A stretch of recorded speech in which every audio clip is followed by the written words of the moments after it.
حدیث ته زړه نه تنګې، حدیث ته تندې نه گنجې کې، حدیث ته نیت نه ورانه.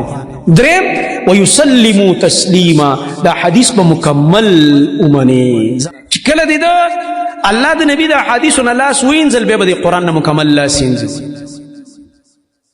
نو الله قرآن کې وایي چې هغه انسان چې د الله او د رسول اطاعت نه کوي او مخ ته اړوي او دین انکار کوي، د رسول اطاعت نه کوي، د رسول خبره نه مانی، د رسول حدیث نه مانی، فإن الله لا يحب الكافرين. دا کافر دی الله سره مینه نه کوي. دا الله وایي، زه نه وایم. دغه رنګ الله رب العالمین قرآن کریم کې سوره نساء کې فرمایي فلا وربک لا یؤمنون. دا الله قسم خوړلی، پس داسې نه ده. ستا په رب دې زما قسم. الله خپل نبی ته خطاب کوي او په خپل ربوبیت الله قسم کوي چې لا یؤمنون. دا خلق مؤمنانو، دا خلق مؤمنانو مشکل، دا مؤمنان نه دي. الله وی دا مؤمنان نه دي. څوک یا الله څوک یادې؟ دومره خطرناک خبر الله د سر نه وکړل.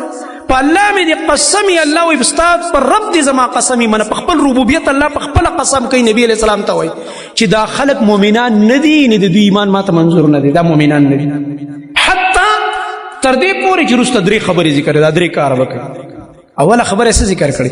یحکموک فیما شجر بینهم. راشه وس اے نبی فیصله به په تاسو کوي په هغه مسله کې چې دوی پکې اختلاف راغلی. نو چې په نبی فیصله کې کوم ځای ته به ځې؟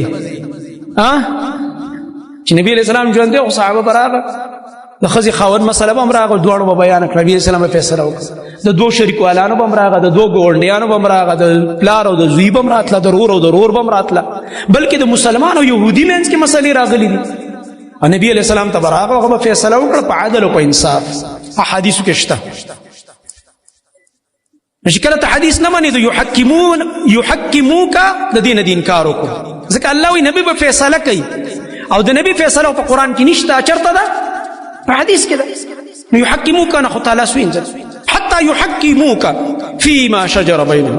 د صحابو منځ کې چې څه اختلافات راغلي دي نبی صلی الله علیه وسلم ته پیش شوي دي. نبی علیه السلام فیصله کړې ده، هغه فیصلې په حدیث کې موجود دي. فیصلې په حدیث کې موجود دي. الحمدلله.